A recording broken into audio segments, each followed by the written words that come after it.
चूल्हा जलाने वाली अब तुम्हारे अहंकार का जंगल जलाने लगी। रात भर आंखों से तकिए पर बहने वाली नदी सुबह लबों किनारे मुस्कुराने लगी। और शारीरिक प्यास बुझाने लायक ही समझा था तुमने जिसे, वो सुनामी बनकर तुम्हारे समाज की खोखली मर्यादाएं बहाने लगी। मुझे प्यार पर एक नई कविता लिखनी है, तुम फिर से मिलने आओगे क्या? और पुरानी यादों में अब लिखने लायक कुछ खास बचा ही नहीं है, नई यादें दे जाओगे। मैं एक कैब में बैठी और कैब वाला मुझे गलत लोकेशन पर ले गया और मैं अंदर तक कांप गई। और मुझे उस वक्त ये रियलाइजेशन हुआ कि यार सारी बातें जो मैं भी कर रही हूँ वो भी खोखली है। मेंस्ट्रुएशन को लेके उसने कहा कि तुम 5 दिन एक दिन में एक पेड़ बदलती हो, मैं 5 बदलता हूँ। भाई तुम्हें क्या पता? मर्दों के कैरेक्टर पे क्यों नहीं आती, औरतों के कैरेक्टर पे क्यों सबसे पहले बात आ जाती है? भाई हम अपना प्रधानमंत्री चुन सकते हैं 18 के बाद, लेकिन हम अपना लाइफ पार्टनर नहीं चुन सकते। नहीं, लड़के नहीं रोते, क्यों नहीं रोते भाई? दर्द उसको भी होता है, दर्द लड़की को भी होता है, बुरा उसको भी लगता है, बुरा उसको भी लगता है। बट जिस चीज को आप जिंदगी भर सप्रेस करते रहते हैं ना, वो एक दिन रेज बनकर बाहर निकलता है। मैम फिर से बहुत बहुत स्वागत है आपका हमारे चैनल BU पे। थैंक यू सो मच फिर से बुलाने के लिए। कैसे हो मैम आप? बहुत बढ़िया, आप कैसे? क्या चेंज आया पहले पॉडकास्ट से? मैं बहुत ज्यादा बेशर्म हो गई। मुझे अब फर्क ही नहीं पड़ता जो लोग कमेंट करते हैं, पहले मुझे बहुत पड़ता था, बट अब मुझे लगा कि सभी कर रहे हैं तो यही ट्रेंड में होगा, तो मैंने कमेंट्स को ट्रेंड समझ के इग्नोर करना शुरू कर दिया। बट ऐसे ही बहुत सारे कमेंट्स आए होंगे ना कि मैम आप वुमेन्स की ज्यादा साइड ले रही हो, आप मेंस की ले रहे हो, क्योंकि होता है ना जब आप मेंस की साइड लोगे तो वुमेन्स आ जाएगी, वुमेन्स की साइड लोगे तो मेंस आ जाएंगे। बिल्कुल, बहुत ज़्यादा हुआ है। मैं लड़कों के बारे में, जैसा कि आपको पता है, बहुत लिखती हूँ, तो मेरी मैक्सिमम कविताएं जो वायरल हुई हैं वो लड़कों की वजह से हुई हैं, क्योंकि वो लड़कों पर थी, thanks to all the man. लेकिन बड़ा दुख होता है कि जब मैं लड़कों के लिए लिखती हूँ तो वो मिलियंस में जाती है और बहुत अच्छे अच्छे पॉजिटिव कमेंट आते हैं, लंबे लंबे DM आते हैं, ईमेल्स भी आते हैं। बट एज सुन एज मैं लड़कियों के बारे में लिखती हूँ तो मैं फेमिनिस्ट दीदी हो जाती हूँ। अब प्रॉब्लम तो हम सभी की लिख सकते हैं ना, हम तो राइटर हैं, हमको तो दोनों के लिए लिखना है ना, हमको तो सच लिखना है। तो ये मुझे थोड़ा सा बुरा लगता है कि यार आपको सच ना डाइजेस्ट करना आना चाहिए, चाहे आप सोशल मीडिया पे हैं चाहे आप रियल लाइफ में, तो वो थोड़ा सा बुरा लगता है। ओके, वैसे रियल लाइफ में सच्ची जिंदगी किसकी है? लाइक बॉयज की है या लाइक मेंस की है या वुमेन्स की है? सच्ची जिंदगी? हाँ, मुझे ऐसा लगता है कि सच्ची जिंदगी तो दोनों की ही नहीं है, दोनों एक दूसरे को रिझाने के लिए जी रहे हैं फिलहाल तो अगर देखें, और सोशल मीडिया उसमें बहुत अहम रोल प्ले करता है कि हम होते कुछ और हैं, दिखाते कुछ और हैं, और लोग हमें सोशल मीडिया देखकर ही जज कर लेते हैं, उन्हें हम पसंद भी आ जाते हैं। फिर एज सुन एज हम एक दूसरे से बात करने लगते हैं, चैट होती हैं, तो एक दूसरे के सीक्रेट्स पता चलते हैं, रियल लाइफ डेली रूटीन पता चलता है कि अरे ये तो गुच्ची का बैग लेके दिन भर घूमने वाली लड़की नहीं है, ये तो घर में खाना भी बनाती है, पोछा भी लगाती है ना। तो वो बबल जो है वो बर्स्ट होने लगता है और फिर आपका मन भर जाता है और फिर आप एक दूसरे से अलग होकर फिर एक नया छलावा ढूंढते हैं, यही चलता है। तो सच्ची देखा जाए तो किसी की भी नहीं चल रही, क्योंकि सच पता चलते ही दूर हो जाते हैं लोग। और आपने इतना लिख दिया, लिखते लिखते लड़कों को रुला दिया आपने। लड़के रोते नहीं है, जी। नहीं क्यों नहीं रोते? मुझे तो लगता है बहुत रोते हैं। लड़के रोते हैं, हमने पिछले पॉडकास्ट में भी इस बारे में बात की थी, बट सबके सामने नहीं रोते हैं, क्योंकि उनके ऊपर जिम्मेदारियां इतनी डाल दी गई हैं और उन्हें ये सिखा दिया गया है कि तुम रोगे तो तुम कमज़ोर हो जाओगे, या तुम लड़की की तरह क्यों रो रहे हो, ये तो सबसे ज़्यादा सुनने को मिलता है। अभी अगर आप देखें, जो छोटा बच्चा होता है ना, उसको ही हम सिखाना शुरू कर देते, रोते नहीं, रोते नहीं, लड़के नहीं रोते, क्यों नहीं रोते भाई? दर्द उसको भी होता है, दर्द लड़की को भी होता है, बुरा उसको भी लगता है, बुरा उसको भी लगता है। बट जिस चीज़ को आप जिंदगी भर सप्रेस करते रहते हैं ना, वो एक दिन रेज बनकर बाहर निकलता है। और लड़के अगर वायलेंट होते हैं तो इसका सबसे बड़ा रीज़न यही है कि उनको इमोशंस सप्रेस करना सिखाया गया है। मैंने जो कविता भी लिखी थी लड़के रोते नहीं, उसका भी शुरुआत वहीं से हुआ था कि मैं विमेंस डे पर किसी इवेंट में गई थी और वहाँ पर सब लोग ना यही कह रहे थे कि मेरे को इससे प्रॉब्लम है या मेरे को उससे प्रॉब्लम है, और सारे वो लड़कों के बारे में, लाइक किसी को पति से, किसी को ससुर से, या किसी को घर में जो सास बेटे को सिखाती है फिर बेटा अपनी पत्नी को पीटता है उस चीज़ से। तो मैंने 2 लाइनें लिखी थी कि मैंने जितनी आंखें देखी हर एक में दर्द था, दर्द अलग अलग थे लेकिन कारण मर्द था। मैं वापस लौट कर घर आई और मेरा 2.5-3 साल का बेटा था उस वक्त पे, वो दौड़कर मेरे गले से आके लग गया और रोने लग गया कि आप इतनी देर कहाँ थी।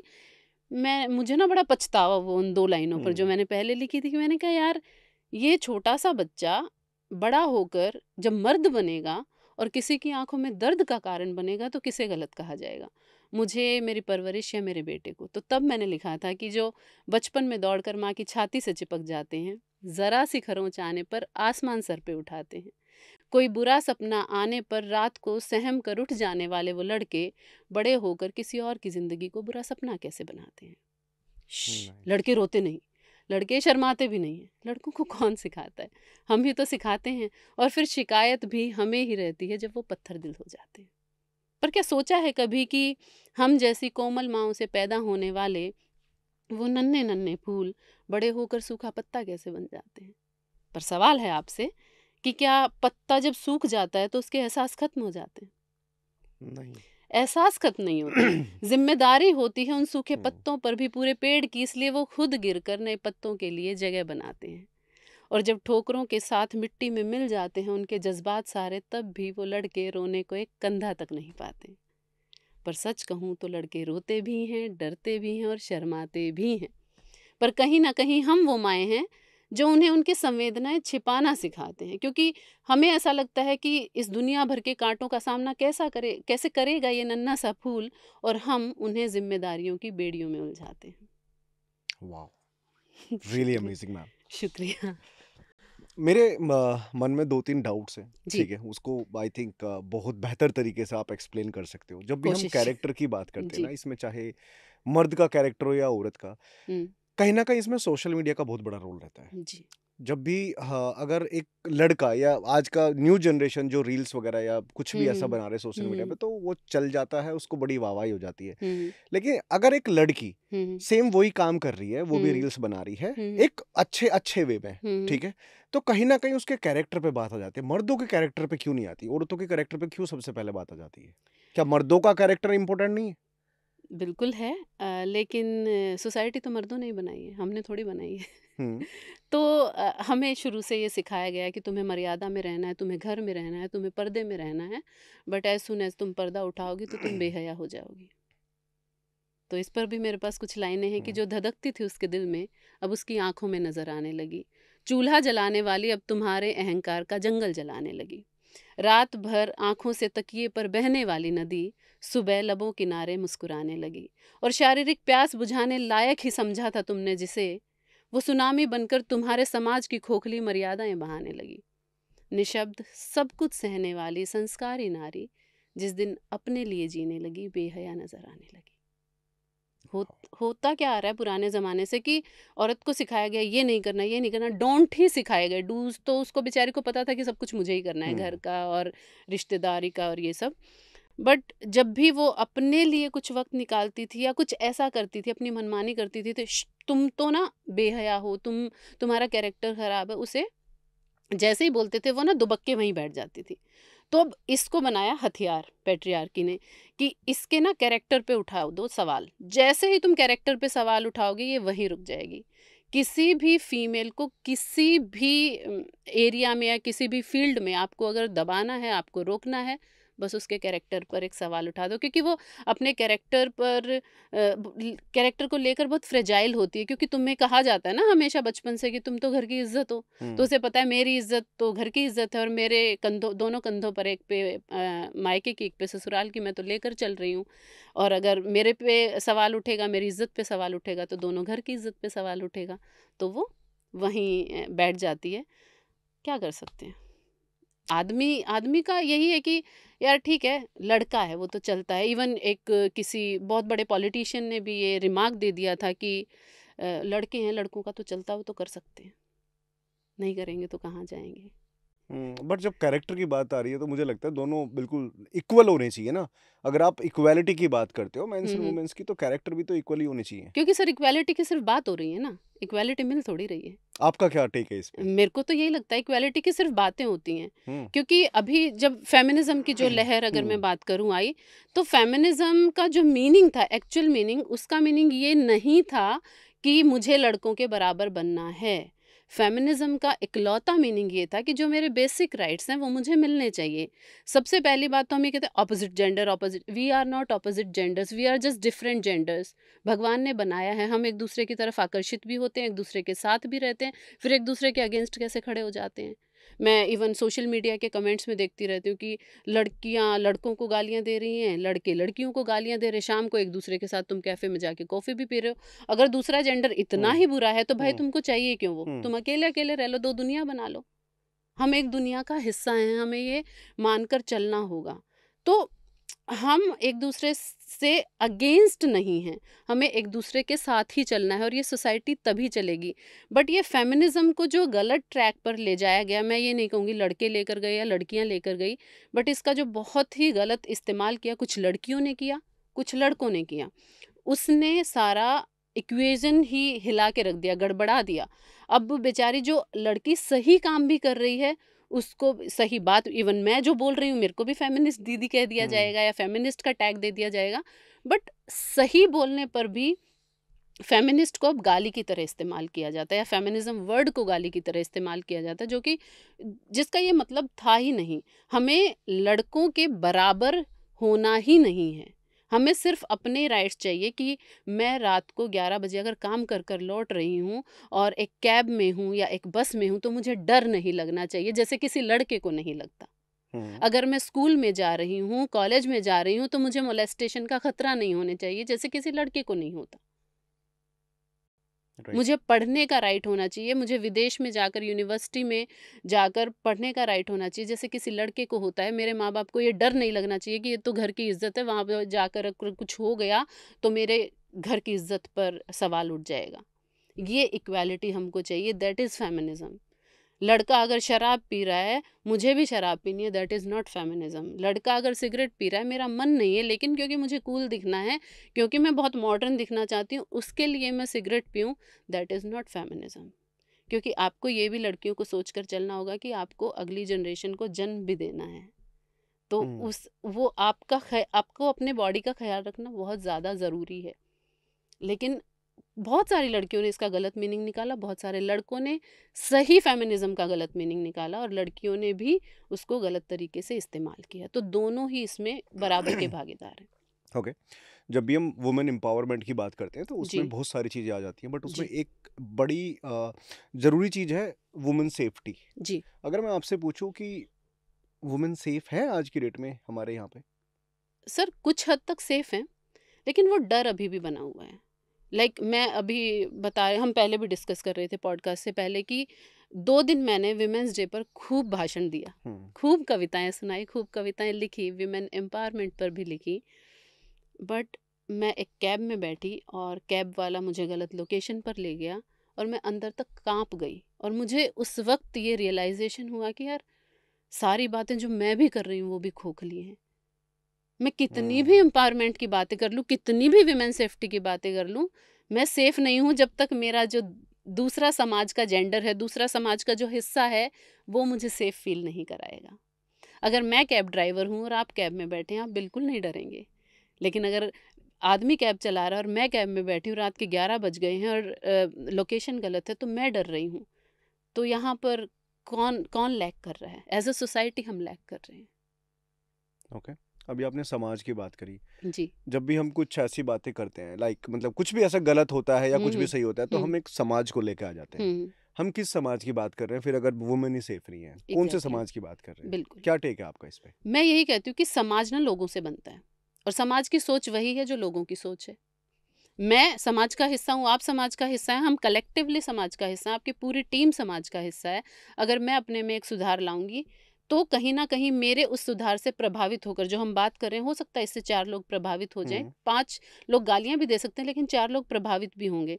मुझसे प्रभावित होकर कुछ लोग इस पर काम करेंगे, आप इस पर काम करेंगे, आप अगली बार से शायद अपने आसपास ये चेकआउट करेंगे कि मेरे आसपास जो फीमेल्स हैं वो सेफ हैं कि नहीं, हम्म। वो टाइम पे घर पहुंची कि नहीं पहुंची, वो सेफ डेस्टिनेशन पे पहुंची कि नहीं पहुंची। तो एक एक करके चेंज आएगा।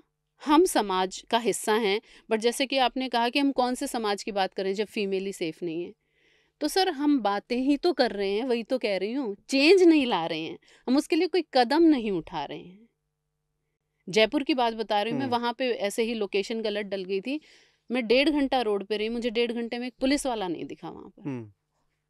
तो हम बातें ही कर रहे हैं ना, आपने बहुत सारी हेल्पलाइन निकाल दी, लेकिन जब तक वो हेल्पलाइन से कॉल करने के बाद कोई वहां पर पहुंचेगा तब तक तो हो चुका होगा जो होना है। राइट। तो हम सिर्फ बातें कर रहे हैं और बातों से कुछ नहीं होता सर। बातें तो दुनिया भर की किताबें लिखी जा चुकी हैं, दुनिया भर की जा चुकी हैं।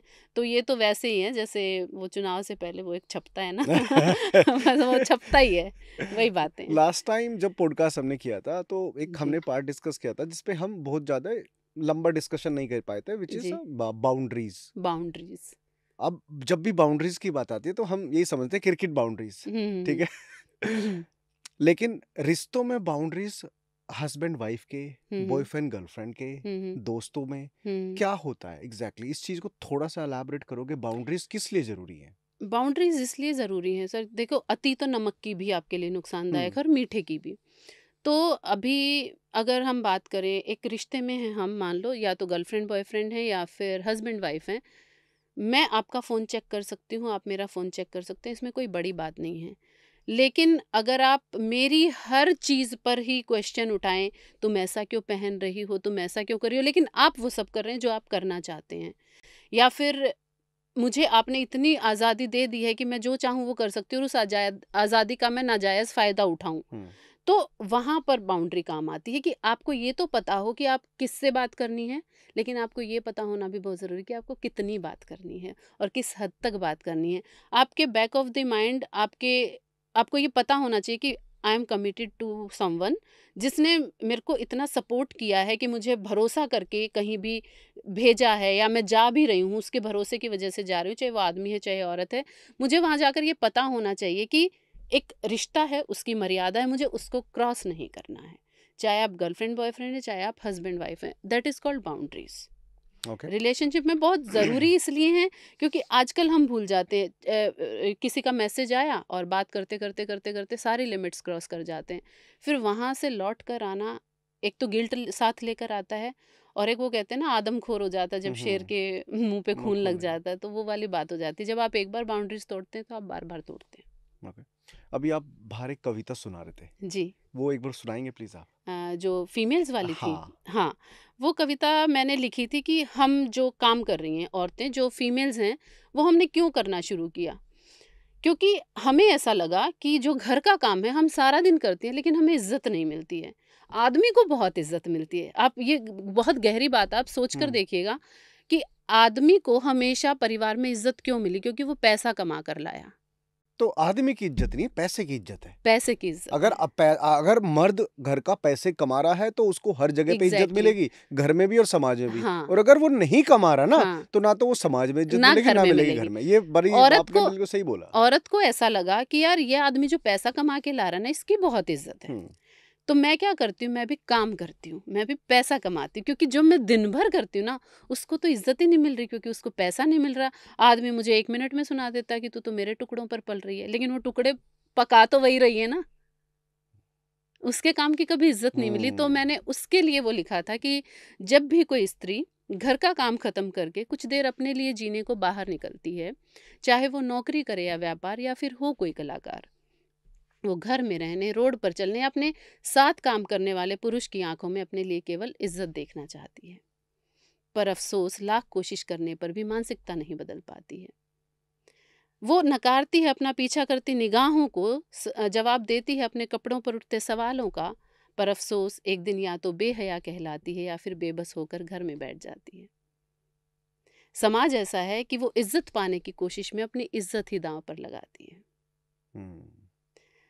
बाहर सन्नाटा बेशुमार रहता है, अंदर शोर बरकरार रहता है, आंखें बेबसी की दास्तां कहती है और आत्मा को इन्हीं सामाजिक बेड़ियों का मलाल रहता है। अपनी शर्तों पर जिंदगी जीने वाली हर औरत का यही हाल रहता है। वाह, पर नाइस। नई लड़कियों को मुझे कुछ कहना कि अब तुम्हें ठान लेना होगा कि और सहना नहीं है। सजता है आत्मविश्वास भी खूब तुम पर, ये श्रृंगार ही तुम्हारा गहना नहीं है। और तिनके से रावण को भस्म कर देने की क्षमता सीता में आज भी कहीं है। और चीर हरण से बचने को याचना करे गोविंद से, अब द्रौपदी के हित में नहीं है, वाह, अब खुद सुपर्ब। ही करनी हो। बहुत खूबसूरत मैम, बहुत शुक्रिया। खूबसूरत। एक मैन और वुमेन के लिए प्यार की डेफिनेशन सेम होती है या अलग अलग होती है? मेंस के लिए मेंस के लिए लव की डेफिनेशन क्या है और वुमेन्स के लिए लव की डेफिनेशन क्या है? दोनों के लिए बहुत अलग है। बताओ प्लीज। आदमी बच्चा बन जाना चाहता है प्यार में, और औरत माँ बन जाना चाहती है प्यार में। ओहो, ये तो बहुत गहरी बात बोल दी। ये फैक्ट है। हम्म। औरत ना आदमी से प्यार में, ये कहते हैं ना कि गोल्ड डिगर, कभी नहीं चाहती पैसा, अगर वो सच में आदमी उसको प्यार करता है तो।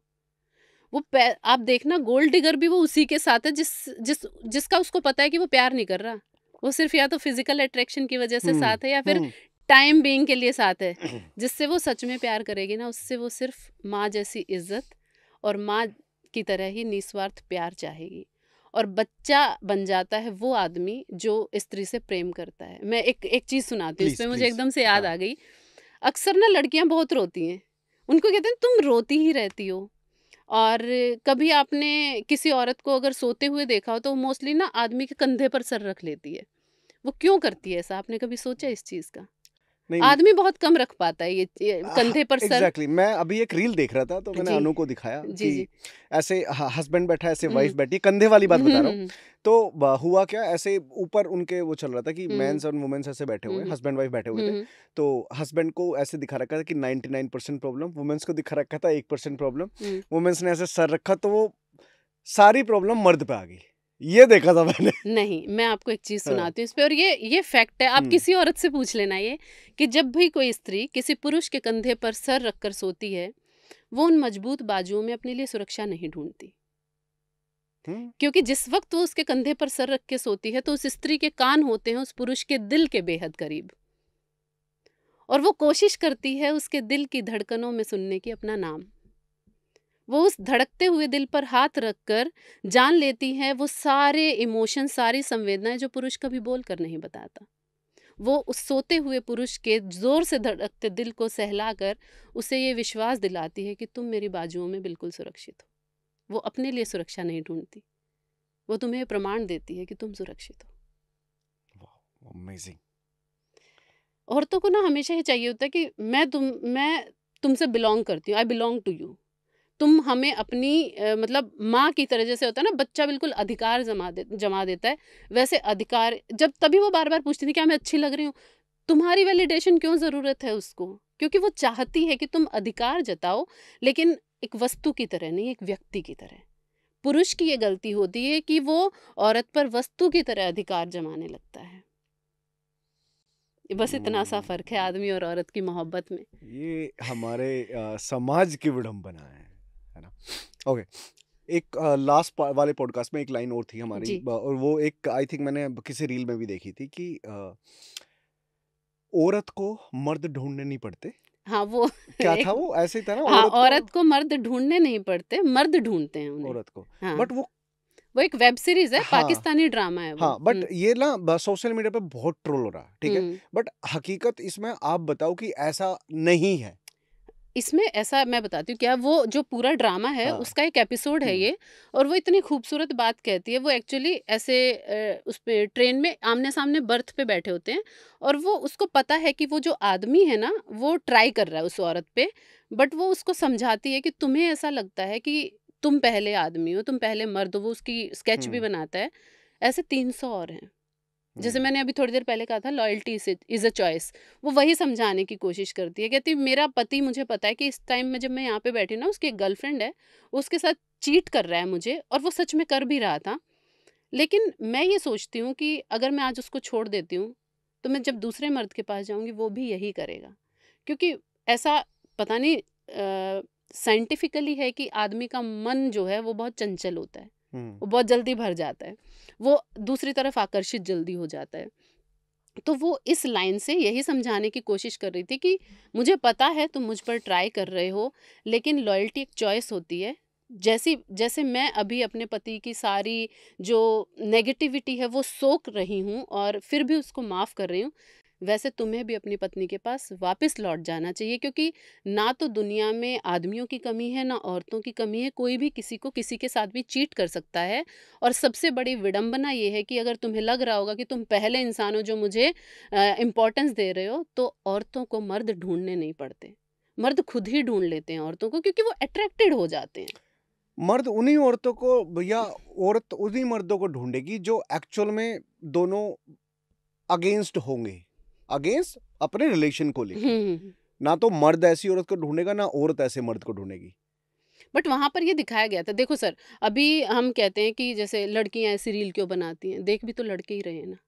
हम्म। लड़के देख रहे हैं तभी वो बना भी रही हैं, जो बहुत ही गलत तरीके से वायरल हो रही हैं या बहुत ऊपर जा रही हैं, उनको भी आदमी ही देख के शेयर कर रहा है। तो ये वहाँ जा रहा है कि ये मतलब साइंटिफिक है आदमी के साथ कि वो अट्रैक्ट हो जाता है। तो ये यहाँ पर उसको आदमी ज़ात को जो है बदनाम करने के लिए लाइन नहीं कही गई है। उसकी जो नेचर है उसमें है ये चीज़ कि वो अट्रैक्ट हो जाता है, डिस्ट्रैक्ट भी बहुत जल्दी हो जाता है, जितनी बट जल्दी अट्रैक्ट अट्रैक्ट। वहीं होगा ना जहाँ पे उसको अट्रैक्शन मिल रही होगी। नहीं, ऐसा नहीं है।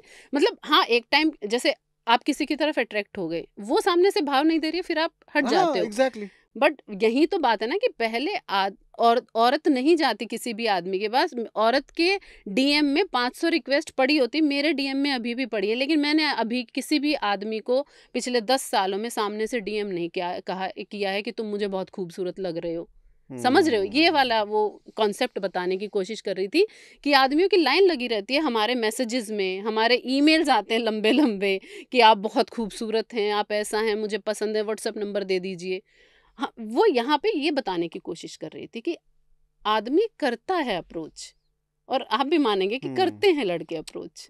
करते तो देखो हाँ, सिंपल सी बात है ना, ये तो स्टार्टिंग से चला हुआ आ रहा है हाँ। कि लड़की अप्रोच नहीं करेगी, लड़का अप्रोच करेगा। हुँ। ओके। एनिमल मूवी देखी थी? जी, जी। एनिमल मूवी को लेके बहुत ट्रोलिंग हुई है इंस्टाग्राम के हुँ। ऊपर, आपका क्या टेक है? लाइक जिस तरीके से उसमें वुमेन्स को रिप्रेजेंट किया गया है, लाइक।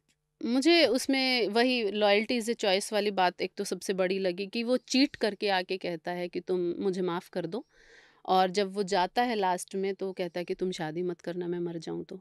सो ये कितनी गलत चीज़ है। तुम तो उसके जीते जी उसको चीट कराए और उसको कह रहे हो कि मैं मर भी जाऊँ तो तुम शादी मत करना। कितना सेल्फिश हम्म। टेक है ये। मतलब उस औरत की ज़िंदगी की कोई वैल्यू ही नहीं है। तुम तो उसके जीते जी उसको 2 बच्चों के साथ घर में छोड़ के किसी और के पास जाकर सो गए, और उसको अपने मरने के बाद भी वो तुम्हारे बच्चे भी पालेगी, तुम्हारे मरने के बाद भी वो किसी और से शादी ना करे। इतना सेल्फिश क्यों? राइट। सबसे गलत चीज़ तो यही थी।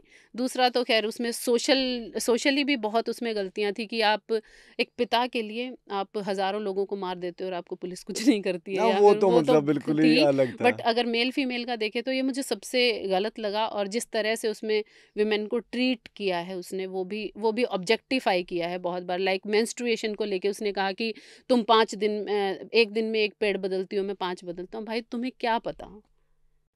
हम्म। एक अभी न्यूज़ पढ़ी थी मैंने कि एक 14 इयर्स की 15 इयर्स की लड़की को मेंस्ट्रुएशन साइकिल के टाइम पे इतना पेन हुआ कि उसने नस काट ली अपनी। Unbearable pain. क्योंकि ये सर पेन ऐसा होता है मेंस्ट्रुएशन का कि ये 0 से इन्फिनिटी तक जाता है, और हर इंसान के साथ अलग तरह का पेन होता है हर इंसान को। कुछ लोग 5-5 दिन तक बेड से उठ भी नहीं पाते हैं, और हम्म। उसने उस मूवी में इतने आराम से कह दिया। दूसरा ये कि जो कमज़ोर आदमी थे, उन्होंने कविताएँ बनाई। अल्फ़ा मैन तो कभी कविता कहता नहीं है। तो ये कितनी गलत गलत बात है। बात मतलब है। उसका कहने का ये मतलब था, जैसे मैं कहती हूँ ना लड़के रोते नहीं।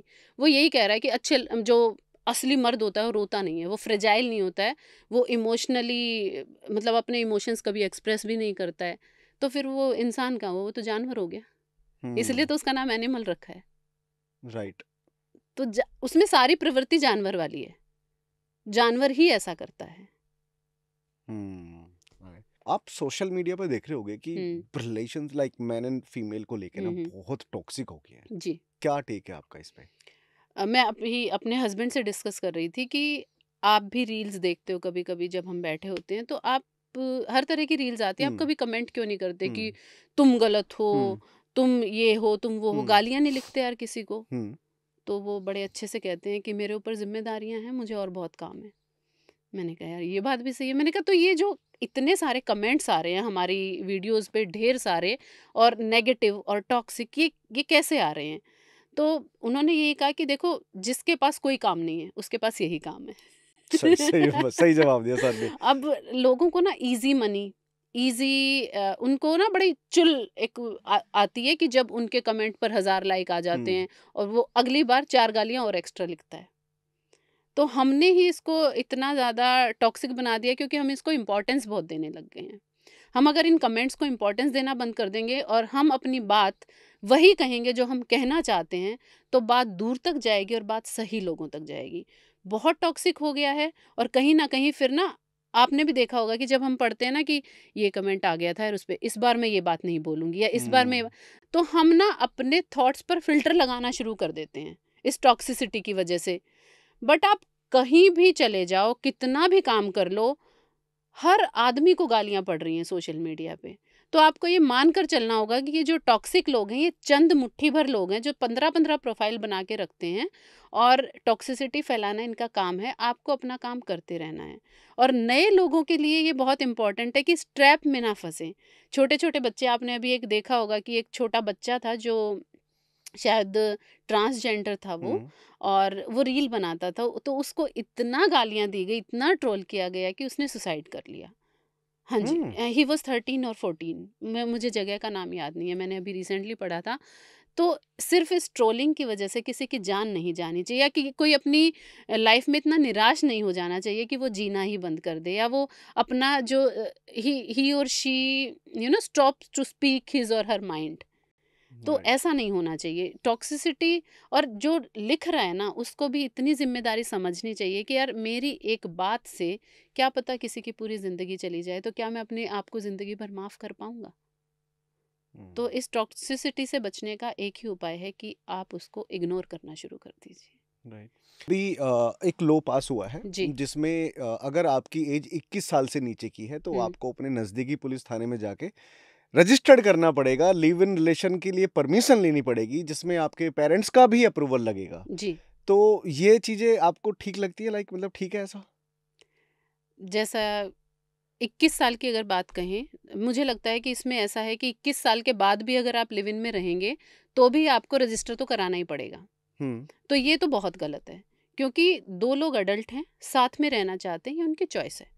और इसमें कोई बुरी बात भी नहीं है, क्योंकि अब ये कल्चर में है हमारे, चल रहा है ये। और अगर एक-दूसरे को जानने के लिए लोग साथ रह रहे हैं, उसके बाद शादी कर रहे हैं, तो मुझे लगता है कि शादी ज़्यादा चलती है। राइट। हाँ, और अब रही बात 21 से कम वालों की, तो या तो हमें अडल्टहुड की एज जो हम 18 कहते हैं कि 18 साल के बाद आप अडल्ट हो, आप वोट भी दे सकते हो। भाई, हम अपना प्रधानमंत्री चुन सकते हैं 18 के बाद, लेकिन हम अपना लाइफ पार्टनर नहीं चुन सकते। कैसी दुविधा है ये? कैसा दोगलापन है ये, है ना? तो प्रधानमंत्री तो मैं चुन लूँगी, मैं इतनी समझदार तो हूँ, पर मैं अपना पति नहीं चुन पाऊँगी या अपना लाइफ पार्टनर नहीं चुन पाऊँगी। तो ये क्या है ये? तो मुझे लगता है कि ये खराब ही है, गलत ही है। तो फिर या तो आपको वोटिंग की भी एज लिमिट 21 कर देनी चाहिए, और अडल्ट होने की भी एज लिमिट 21 कर देनी चाहिए, और उसके बाद उससे नीचे वाले जो हैं उसको फिर कहिए कि रजिस्टर कराए। बट अगर आप 18 और 21 कर रहे हैं, तो फिर तो ये गलत है बिल्कुल, गवर्नमेंट की तरफ से। ये लॉ ही गलत है। ओके। जी। एक और मैंने केस स्टडी पढ़ी थी जी। जिसमें बेसिकली बेसिकली एक लड़की को लेके और उसके इन लॉज को लेके एक्सपेक्टेशन का डिफरेंस क्रिएट किया हुँ, था हुँ, हुँ। कि जब एक लड़की की शादी होती है, वो अपने इन लॉज के घर जाती है हुँ, तो हुँ। एक्सपेक्टेशन सबकी हाई रहती है। जी। इन लॉज की इसलिए हाई रहती है कि भाई वो घर के बड़े हैं। हुँ, हुँ। लड़की की इसलिए हाई रहती है कि वो नई नई वहां पे जा रही, तो उसको नहीं पता वहां के बारे में, जी। ना वहाँ का कि किस तरीके से रहना है, किस तरीके से खाना है, किस तरीके से उठना है। जी। और एक सिचुएशन ऐसी आ जाती है कि इतना ज़्यादा वो रिलेशन उनका खराब हो जाता है कि वो डिवोर्स तक पहुँच जाता है, पहुँच जिसमें जाता लड़के है। का कोई दोष नहीं रहता। दोनों का ही नहीं रहता हाँ, एक्चुअली। हाँ। तो आपका इस पे क्या टेक है? इस पे मैं 2 चीज़ें क्लियर करूँगी पहले, फिर मैं आपके सवाल हाँ। का जवाब दूँगी। अ, सबसे पहली बात कि जो हम ये बात कर रहे हैं, हम ये इंडिया की 70% आबादी के बारे में बात कर रहे हैं। जो 30% नल्ले लोग बैठ के कमेंट करते हैं, उनके बारे में बिल्कुल बात नहीं कर रहे हैं। ठीक है, डन। क्योंकि सर, ग्राउंड रियलिटी बहुत अलग है, ये हमने पिछले पॉडकास्ट में हुँ। भी कहा था। लोगों को लगता है कि जो सोशल मीडिया पे 30% या 3% लड़कियाँ नाच रही हैं, वही वही हमारी फीमेल पॉपुलेशन है, और जो 30% या 3% लड़के बैठकर कमेंट कर रहे हैं, वही हमारी मेल हुँ। पॉपुलेशन है। ऐसा नहीं है। लोग नौकरी कर रहे हैं, लोग काम कर रहे हैं, सोशल मीडिया डाउनलोड भी नहीं कर रहे हैं, उस पर कमेंट भी नहीं कर रहे हैं। दुनिया में और बहुत ऐसा तबका है जिसको ये भी नहीं पता कि सोशल मीडिया एग्जिस्ट करता है, जो अपने दिनचर्या में ही घुसा हुआ है। हम उनके बारे में, जो बेसिक मिडिल क्लास फैमिलीज़ हैं गांव में, छोटे शहरों में, बड़े शहरों में भी कुछ हैं, हम उनके बारे में बात कर रहे हैं। सबसे पहले तो ये क्लैरिटी होना ज़रूरी है। जो वायरल होने के लिए कपड़े उतार कर नाच रहा है, हम उसके बारे में बात ही नहीं कर रहे हैं। बिल्कुल ठीक है, बिल्कुल बिल्कुल। तो मैं अपनी ही कहानी से शुरू करूंगी कि जब मैं शादी होकर आई तो हमारे 3 घर हैं। मेरी सास की छोटी बहन, उससे छोटी बहन, तीनों एक साथ रहते हैं। तीनों के घर में 2-2-2 करके 6 लड़के, 1 लड़की। कितने लोग हो गए? 3 ससुर, 3 सासें, 6 देवर, 1 ननद। वाह। अब देवर चाहता है कि भाभी बहुत हंसी मजाक करे, कूल बन के रहें। पति चाहते हैं कि पत्नी जो है हमारी बहुत सज धज के, बहुत सुंदर तरीके से रहे, मुझसे बहुत प्यार से बात करें। सास चाहती है कि सुबह 4 बजे नहाए, पूजा करे, उसके बाद किचन में आ जाए, सारे घर के काम करे। ससुर जी चाहते हैं कि बिल्कुल संस्कारी नारी की तरह रहे, हंसी खिलखिलाहट की आवाज़ ना आए। अब एक स्टोरी है, मेरी एक फ्रेंड है स्वेच्छा प्रसाद, उन्होंने सुनाई कि एलेक्सा घर में आई। सबसे पहले तो दादी को एलेक्सा ही कहना नहीं आया, तो पहली शुरुआत तो ये होती है कि हमारा नाम ही गलत सलत लिया जाता है। वो तो चलो इग्नोर भी कर दें, बट इतनी सारी कमांड एलेक्सा को घर के सारे सदस्यों ने दी कि एलेक्सा टर्न ऑफ हो गई। सो ये बात का सार है कि एक आने वाली लड़की से 3 जनरेशन के लोग रह रहे हैं घर में, तीनों जनरेशन के लोग इतनी ज़्यादा एक्सपेक्टेशन रख लेते हैं कि वो उन एक्सपेक्टेशन के बोझ के तले दब जाती है और अपने वजूद पर सवाल उठाने लगती है कि क्या मैं गलत हूँ। दूसरा ये कि वो अगर 25 साल की उम्र में शादी करी और 25 साल जिस तौर तरीके से उसको पढ़ाया गया, पाला गया, सिखाया गया, उन पर एकदम से क्वेश्चन उठा दिया जाता है कि क्या तुम्हारी माँ ने यही सिखाया है? सर, एक घर में पैदा होने वाले 2 बच्चे भी सेम नहीं होते, एक हाथ की 5 उँगलियां बराबर नहीं होती। तो वो लड़की जो 25 साल किसी और माहौल में रह कर आई है, वो आपके घर के रीति रिवाज एक दिन में कैसे सीख जाएगी? एक्सेप्टेंस बहुत इम्पॉर्टेंट है इन लॉज के लिए। सिर्फ सास ससुर की इन्वॉल्वमेंट नहीं होती इसमें, मैं आपको ये भी क्लियर कर देती हूँ कि बेचारों को, उनको अकेलों को बदनाम ना किया जाए। राइट, और भी हाँ। बहुत लोग होते हैं घर में, मामी, चाची, दादी, मामी की बहन की बेटी का ससुर मतलब बहुत कुनबा दूर दूर, इकट्ठा कर दिया, हाँ। बहुत दूर तक जाता है, क्योंकि ये डिस्कशन होता है। पता है अभी वो खाना बना रही थी, इतना घी लगाया उसने, समझ रहे हो? तो ये डिस्कशन तीसरे शहर तक जाता है, फिर वो वहाँ से एक टिप्पणी आती है, फिर उसके बाद आती। तो ये इतना टॉक्सिक माहौल क्रिएट कर दिया जाता है कि वो लड़की जो है फिर किससे शिकायत करेगी? वो तो एक आदमी के दम पर आई है ना, अपना सब कुछ छोड़कर, वो उस लड़के से शिकायत करती है। लड़के पर ये प्रेशर बना दिया जाता है कि बेटा बदलना नहीं है, शादी के बाद बदलना नहीं है, देख बीवी की साइड नहीं लेगा। अब वो बेचारा फंस गया बीच में। अब आदमी हमेशा अपने से कमजोर को दबाता है। माँ को तो वो नहीं कह सकता कुछ, पिता को भी नहीं कह सकता, क्योंकि क्वेश्चन आ जाएगा ना बेचारे पे कि तू तो बदल गया यार, हमने तेरे को पाला पोसा पढ़ाया और अब तू हम पर ही सवाल उठा रहा है। तो वो क्या करता है, जो वो आने वाली लड़की होती वो भी 4 बातें उसी को कह देता है, तुम ही एडजस्ट कर लो। अब वो कहती मैं कैसे एडजस्ट कर लूँ? वो कहता है यार इतना नहीं कर सकती तुम। वो कहती मैं ही क्यों करूँ? वहाँ से शुरुआत होती है, मैं ही क्यों। तो यहाँ पर कहीं ना कहीं लड़के को भी सोचना चाहिए। लड़के करते भी हैं बेचारे, मैं ये नहीं कहती, मैं अपनी फैमिली की भी, और आज लड़के अपनी माँ को भी समझाने की कोशिश करते हैं, अपने घर वालों को भी इनडायरेक्टली समझाने की कोशिश करते हैं। बट सर कहीं ना कहीं 60 साल में, वो कहते हैं ना कि वो कुएं से अगर आप पानी खींचते रहो तो रस्सी का निशान बन जाता है पत्थर पे भी। तो वो उनके ब्रेन में वो इतना पक्का हो चुका है कि वो उसको धुंधला करना या मिटाना ही बहुत मुश्किल है, कि आप उससे इतनी एक्सपेक्टेशन ना रखें। अब एक जो सास है उसने भी यही किया था जब वो आई थी। अब वो सोचती साला इतने साल मैंने किया, अब मेरा राज आ गया है, अब थोड़ा तो मैं भी चलाऊं यार। अब जैसे ही मेरी बारी आई, मेरा बेटा मुझे समझा रहा है। तो वो वहां पर फिर वो लड़की जब लड़के से शिकायत करती है तो कहीं ना कहीं लड़का ये एक्सपेक्ट करता है कि भाई तुम ही समझ जाओ, है ना।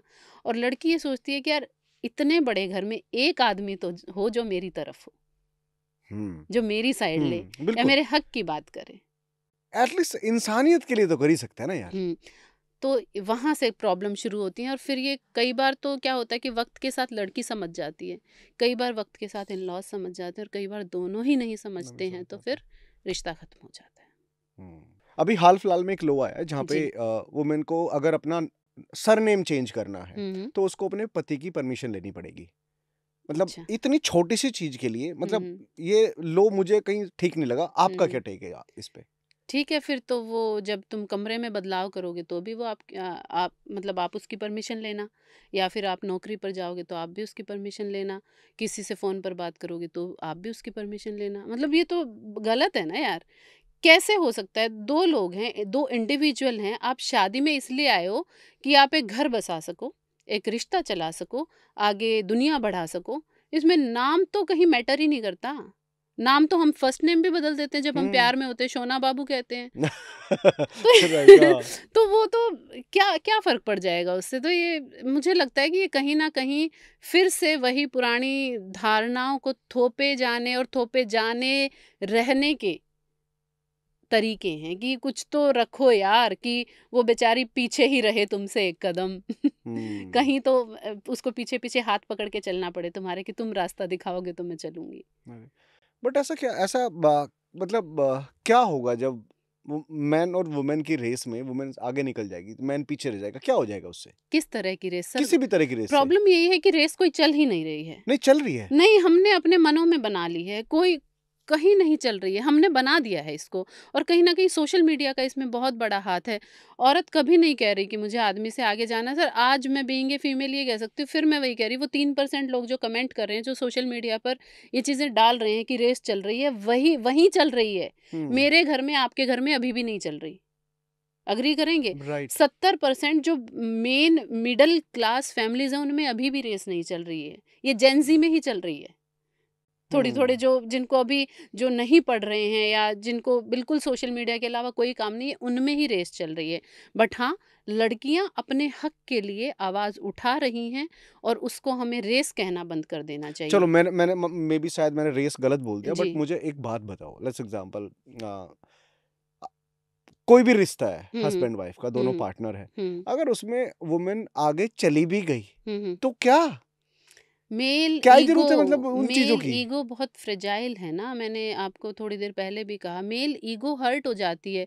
उस राजा बेटा को बचपन से यही सिखाया गया है ना कि तुमसे बेहतर तो कोई है ही नहीं, तो कल की आई लड़की कैसे हो सकती है तुमसे बेहतर? हम्म। तो उसको आप कहीं जब आप दूसरी अभी बुक लॉन्च करोगे ना, तो लड़के रोते नहीं है, लड़कियां रुला देती है। ये क्यों डाल लड़कियां देना। नहीं रुलाती हैं?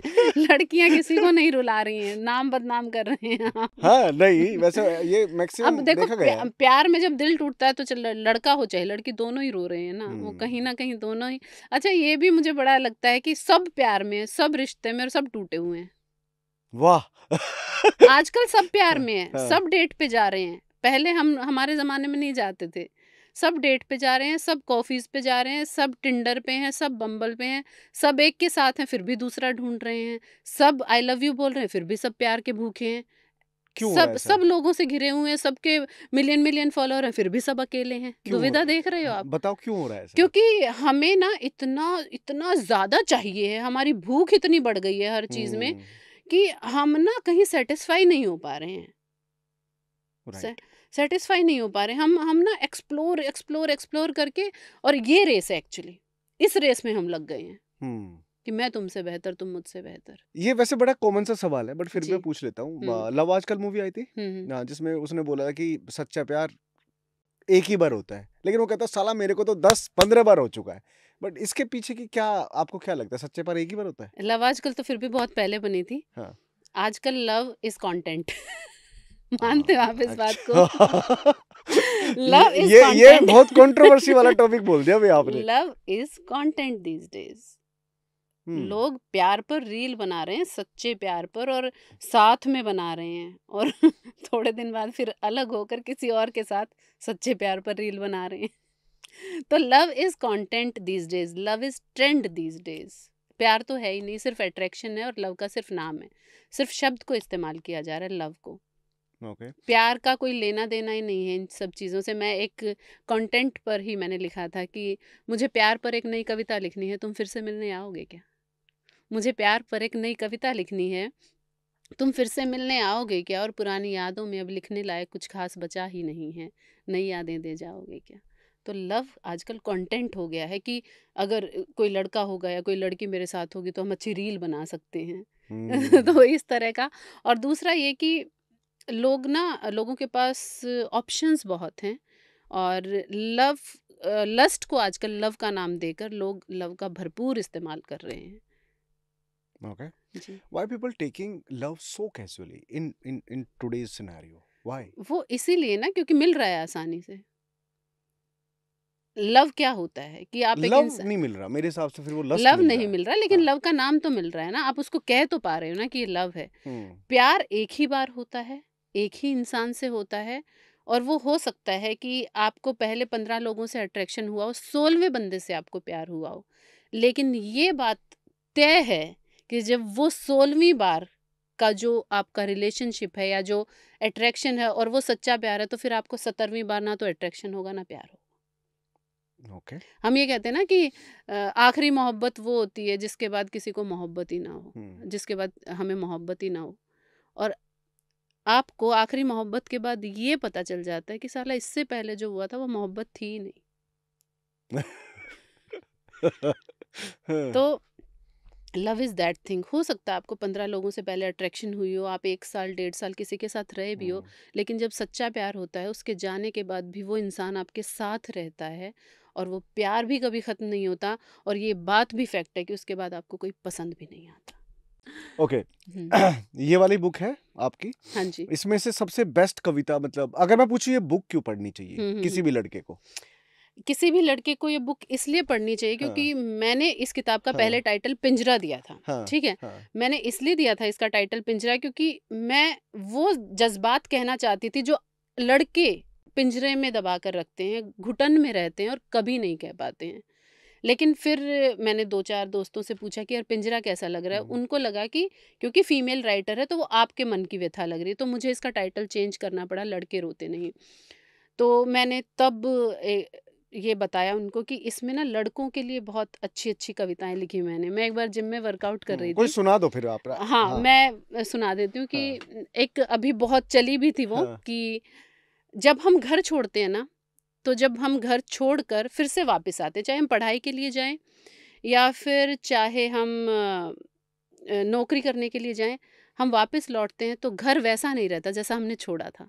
हर बार कुछ ना कुछ बदला हुआ होता है, माँ ने कुछ बदल दिया होता है, और माँ हमें हमेशा कहती है इस बार तू या तो मोटा लग रहा है या तो पतला लग रहा है, बदला हुआ लग रहा है। तो या तो घर बदल जाता है या तो हम बदल जाते हैं। तो उसके लिए लिखा था कि जब भी छुट्टियों में घर जाता हूँ, थोड़ा घर बदल जाता है, थोड़ा मैं बदल जाता हूँ। पिता मुझे कुछ बूढ़े नज़र आते हैं, मैं उन्हें थोड़ा बड़ा नज़र आता हूँ।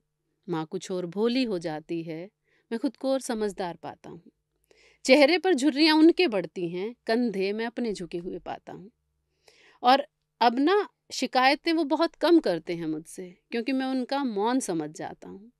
पहले जब मैं घर से निकलता था तो हाथ पर पैसे रख कर कहते थे कि बेटा खर्चे की चिंता मत करना। अब यही बात घर छोड़ते वक्त मैं दोहराता हूँ। जब भी छुट्टियों में घर जाता हूँ तो माँ बाप थोड़े थोड़े औलाद हो जाते हैं और मैं खुद को थोड़ा थोड़ा माँ बाप पाता हूँ। वाह, सुपर्ब, सुपर्ब। तो मुझे ऐसा लगता है कि जो मेल है उनको एक्सप्रेस करना नहीं सिखाया गया, तो मैंने कोशिश की। एक और इंसिडेंट है इसके साथ बहुत छोटा, कि मैं एक बार जिम में वर्कआउट कर रही थी और एक 16-17 साल का लड़का आया, वो भी वर्कआउट कर रहा था, और उसकी ना आंखें बहुत सुंदर थी, पलकें बहुत लंबी लंबी थी। तो मैंने कहा यार तेरी आंखें बहुत सुंदर हैं, और अगर तू लड़की होता ना तो हज़ारों कविताएं लिखी जाती। वो कहता है मैम, फिर आप लिख दो मेरी आंखों पे। तो मैंने उसकी आंखों पे भी इसमें एक कविता लिखी है, वो मैं अच्छा, सुनाऊंगी नहीं, ओके, वो आप बुक ठीक खरीद है। के पढ़िएगा। हाँ, और उसकी 1-2 लाइन तो देखो सुना सकते हो। मैंने मतलब नॉर्मली लिखा था कि मुझे ऐसा लगता है कि लड़कों की आंखें ना हमसे ज़्यादा खूबसूरत होती हैं, क्योंकि ऐसा माना जाता है कि फसल ना वहीं अच्छी होती है जहाँ की ज़मीन में नमी होती है, वाह, क्योंकि लड़कों को ना कभी आंसू बहाने का हक नहीं मिला, इसलिए शायद उनकी पलकें हमसे ज़्यादा लंबी और खूबसूरत होती हैं। क्या बात है। चलो ठीक है मैम, बहुत सारी डिस्कशन आज हमने फिर से दोहरा लिया। थैंक यू अब सो मच। देखते हैं कि लोगों के क्या नेगेटिव कमेंट आते हैं, बट कोई वैसे हमने दिक्कत नहीं। पहले ही बोल दिया कि हाँ, नेगेटिव ये जो पॉडकास्ट है जो 70% जनसंख्या है ना हाँ, उनके लिए है, उनके लिए है जो बिल्कुल। 30% नल्ले बेरोजगार है उनके लिए उनके लिए बिल्कुल। नहीं है, और सालों देखना भी मत, है बिल्कुल। ना। चलो ma'am, thank thank you you so so much, much, thank you thank so you, much, thank thank you you so guys. Much.